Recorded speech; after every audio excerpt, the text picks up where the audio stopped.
শুভ সন্ধ্যা। আশা করি সকলে ভালো আছেন। আজকে আমি আপনাদের সামনে নতুন একটি বিষয় শেয়ার করার চেষ্টা করব। আশা করি সকলেই সাথে থাকবেন। আমরা বাংলা বাক্যে প্রায় আপাতত শব্দটি ব্যবহার করে থাকি। যেমন আমরা বলে থাকি, আমি আপাতত কাজটি করব না, আমি আপাতত বাড়িতে থাকব, আমি আপাতত বইটি পড়া বন্ধ রেখেছি।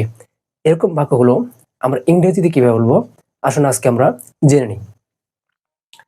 আপাতত এই কথাটা আমরা যদি ইংরেজিতে বলতে যাই, তাহলে আমাদেরকে একটি জিনিস মনে রাখতে হবে, সেটা হলো for the time being. For the time being এই কথাটির মানে হলো আপাতত।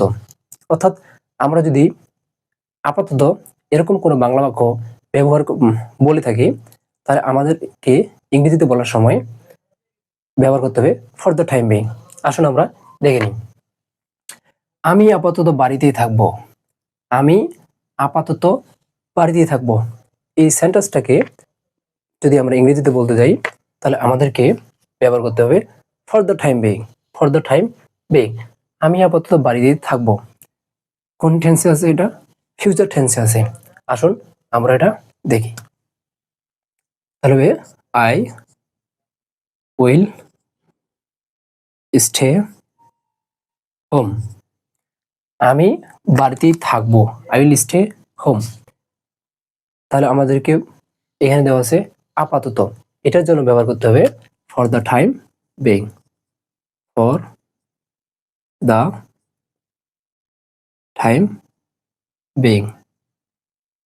তাহলে এটার মানে হচ্ছে আমি আপাতত বাড়িতেই থাকবো।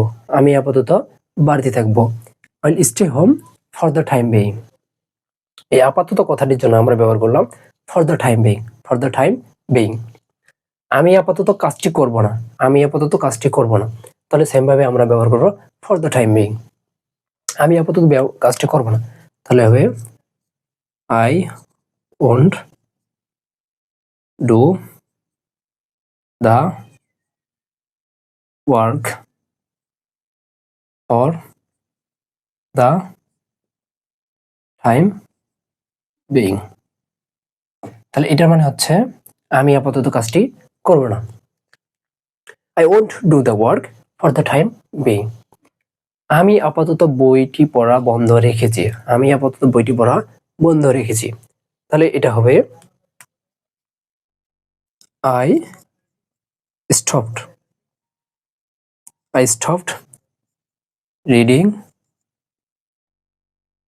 একটা জিনিস মনে রাখবেন, সেটা হচ্ছে স্টপের পরে যে ভার্বটা হয়, এই ভার্বের সাথে আইন যুক্ত করতে হয়। এই জন্য আমরা লিখলাম I stop reading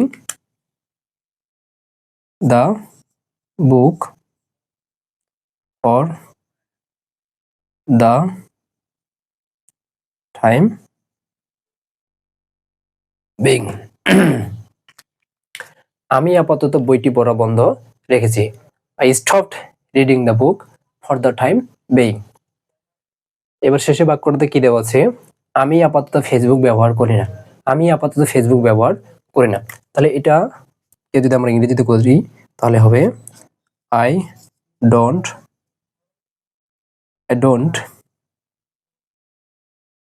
use Facebook for the time being. আমি আপাতত ফেসবুক ব্যবহার করি না।